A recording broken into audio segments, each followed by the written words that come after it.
Өнөөдөр та 6 дугаар ангид байгаа бол мэрэгжил сонголтоо яг өнөөдөр эхлээд бодож эхлэхээр яагаад гэдэг шалтгааныг би та бүхэндээ хуваалцъя, бичлэгээ дуустал нь үзээрэй.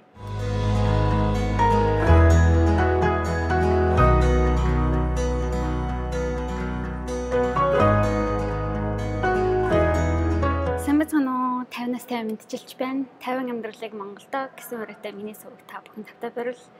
Тэгээд намрын сайхан өдрийн мэндийг та бүхэнд хүргэе. Хэрвээ шинээр ирсэн бол намайг 50 гэдэг би ээж эхнэр өөрийнхөө чөлөөт цагаар амжилтанд хүрэхийг хүсэж байгаа та нар шиг хүмүүст одоо зориулж бичлэгээ хүргэдэг байгаа. Тэгээд энэ 50-аас гээ суваг дээр би бүх бичлэгүүдээ монголоор хийгээд 57 гээ суваг дээр болохоор бүх бичлэгүүдээ англиар хийдэг байгаа. За тэгэхээр яагаад 6 дугаар ангид байгаа таныг мэргэжлээ өнөөдөр сонгож гэж хэрэгтэй гэж байгаа юм бэ гэдгийг одоо та нарт хэлье. Хэрвээ та нарын дүүнер эсвэл хүүхдүүд чинь 6 дугаар ангид байгаа 12, 13 настай бол энэ бичлэгийг бас түгээж үзүүлээрэй. Тэгэхээр хамгийн нэгдүгээрт одоо мэргэжил сонгоход энэ үеэс бодож үзэх хэрэгтэй гэдэг шалтгаан маань юу вэ гэхээр яэш өгөх одоо ахлах ангид орсон үед одоо нөгөө сурсан чиглэлээрээ одоо хичээлээ сонгоод явна гэхэд тэрнээс өмнө та нар ямар мэргэжилтэд болохыг хүссэн байгаа гэдгийг аль хэдийн бодоод эхэлчихсэн байх хэрэгтэй. Тийм болохоор мэдээжээр сурах чиглэлээ тодорхойлохын тулд 6 дугаар ангид байгаа үедээ та бүхэн аль хэдийн мэргэжлүүдэд бодоод эхэлчихсэн байх хэрэгтэй. Тэгээд тэр бодсон чиглэлийнхаа дагуу та нар сургуулаа одоо хичээл сонголтуудаа хийгээд яэштэй бэлдээд тэгээ явна гэсэн үг. Хэрвээ тийм бол аль эртнээс бэлдсэн учраас та нарын яэшээ оноо авах өндөр магадлалтай болно. За тэгээд 2 дугаарт бол яагаад юм бэ гэхээр тэтгэлэг одоо авах боломж болцоог бол илүү их нэмж өгдөг байгаа. Мэдээжээр заавал тэтгэлэг гэхгүйгээр өөр одоо ямар сайн сургуульд орох боломжтой вэ гэдэг судалгааг хүртэл хийхэд бол илүү төхөн болно. Хэрвээ үнэхээр одоо заавал сургуульд сурах шаардлага бас байхгүй байж болно шүү дээ. Тухайн мэргэжлээсээ хамаарат техникийн одоо мэргэжлийн сургуульд орох шаардлагатай ч юм уу. Эсвэл болол яг мэргэжлийн одоо дугуулan дамжаа одоо мэргэжил дээшлүүлэх тусгайлчилсан одоо хөтөлбөрийн дагуу явдаг байж болно. Тийм болохоор заавал их сургуульд орж одоо цаг заваа өрхийн оронд яг та нарын амьдралдаа хийхийг хүсэж байгаа тэр мэргэжил чинь ямар одоо төрлийн одоо хөтөлбөрөөр явдгийг нь одоо мэдэхэд тус болно гэсэн үг. За тэгээд миний хувьд бол би 12, 13 таа яг юу гэж бодож ирсэн бэ гэхээр би ээжгээ гадаад худалдааны эзэн засагч болъё гэж боддог байсан. Тэгээд манай тэр үед чинь би 12, 13 таа ер нь жишээлбэл гадаад худалдааны эзэн засагч гэхээр яг юу хийдгийг, яадгийг тухай ямар ч ойлголт байдаггүй байсан. Гэхдээ надад юу таалагдчихсэн бэ гэхээр манай ээж гадаад дотоод руу одоо ажиллаар явдаг Тэгэл надад тэр гадагшаа яваал буцаж ирээл тэгэл их орноо төлөвлөл явж байгаа нь их гоё санагддаг байсан учраас гадаад худалдааны эдийн засагч болъё гэж боддог байсан. Гэхдээ ингээд яг цаашаага чиглэлийнхаа дагуу сураад үзээд ирэхэд илүү гоё нарийн мэдлэгтэй болоод иржсэн. Тэгээ яг 12 настайдаа би бас яг анх 8 дугаар ангид болдог Сорсын сангийн тэтгэлгийн гадаадд сурдаг одоо солилцооны хөтөлбөрийн тэтгэлэг байдаг тухай олж мэдээд тэрэндээ бэлдээд англи хэлээ илүү төрхөө бэлдээд бусад хичээлүүдтэй ч гэсэн тэр тэтгэлгийн одоо хүрээнд ямар шаардлага тавьдгийг мэдчихсэн байсан. Одоо зохион бичлэг бичээд шалгалт өгөөд бусад дүн сайн байдаг, нийгмийн оролцоо итгэх хэрэгтэй байдаг гэдгийг мэдчихсэн байсан учраас би одоо 6-7 дугаар ангиас хийх юмнуудаа хийгээд эхлээд тэгээд тэтгэлэг авах боломж маань одоо ихсээд ирсэн. Би өөрөө ч гэсэн тэтгэлэгдээ 2-3 жил бэлдсэн учраас тэтгэлгээ бол мэдээжээр авсан. Тэгээд энэ маань миний аль бэлтгэлтэй байна гэдэг чинь тэгээд бусдаас өөрийгөө ялгарах онцлогийг бол аль хэдийн хийгээд ирчиж байна гэсэн.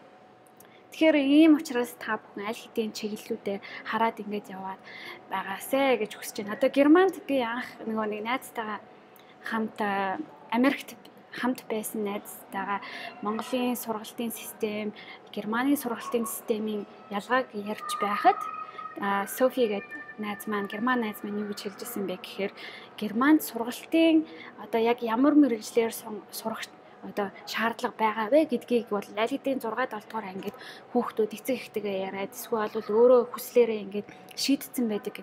Тэгээд хүн болгон одоо ахлах анги руу орж бас сурдаггүй. Яагаад вэ гэхээр магадгүй тэд нэр одоо ажуул төр хөгжчихсэн үйлдвэрүүдэд те одоо BMW гэж ярьдаг ш BMW гэж. За тэр машины үйлдвэрт шууд механикаар ороод ажиллах боломжтой.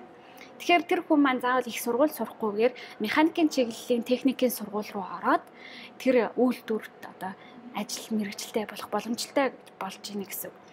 Тэгээд одоо их сургуульд заавалчгүй одоо зарим мэргэжлэр сурж байгаа хүмүүс багш одоо эдийн засагч юу гэдгийг те иймч тийм нарийн мэргэжлийн бүр одоо шинжлэх ухааны доктор профессор болё гэж бодож байгаа хүмүүс байвал мэдээж их сургууль сурах шаардлагатай. Тэгээд их сургууль сурахын тулд нөгөө бэлтгэл наам суурь мэдлэгийн хичээлүүдээ сайн хийдэг, дээрээс нь оноо өндөртэй байх хэрэгтэй гэсэн тийм шалгуур үзүүлэлтүүд яваад. Учираас мэргэжил сонголтоо бэлдээд мэргэжил сонголтондоо зориулаад хичээл одоо өөрийнхөө амьдралыг цааш нь төлөвлөд явцдаг байсан байгаа юм л та. Тэгэхээр ийм учраас та бүхэн өөрсдийнхөө мэргэжил сонголтыг одоо бэлдээд яваасай гэж хүсэж байна. Тэгээд дээрэс нь 12 13 таа бид нар магадгүй мөрөөдлөөс тодорхой болгоогүй гэж болно. Ийм чиглэл рүү орох боломж юу вэ гэж судалж болно. Тэгэхээр тухайн энэ судлаад ярилцах үедээ ээж аав ах одоо хамаатан садан хүндэлдэг ах эгч нартайгаа энэ яриагаа өрнүүлээд ямар мэрэгжлэр явуул ирээдүйтэй вэ? Ямар мэрэгжлэр одоо сурах юм бол Монголд болон дэлхийд одоо болон одоо чиг хандлагын хувьд ямар байна вэ гэд. Тэгэхээр тэтгэлэг хөтөлбөрүүдийн талаар хүмүүс маш их асуудаг. Тэгээд ихэнхдээ тэтгэлэг хөтөлбөрүүдийг хүүхдүүд арай оройтсон үед эхэлж харддаг юм болов уу гэж бодож байгаа юм. Тэгээд би багштайгаа боловсролын удирдлагын хичээл дээр бас манай багш бас зөвлөжсэн 96 дугаар ангид байхад те хүүхдүүд мэргэжил сонголтоо хийгээд эхлэх юм бол ер нь оновчтой юм байгаа юм гээд. Тэгэхээр ийм учраас би энэ бичлэгийг одоо та бүхэнд хүргэж байна.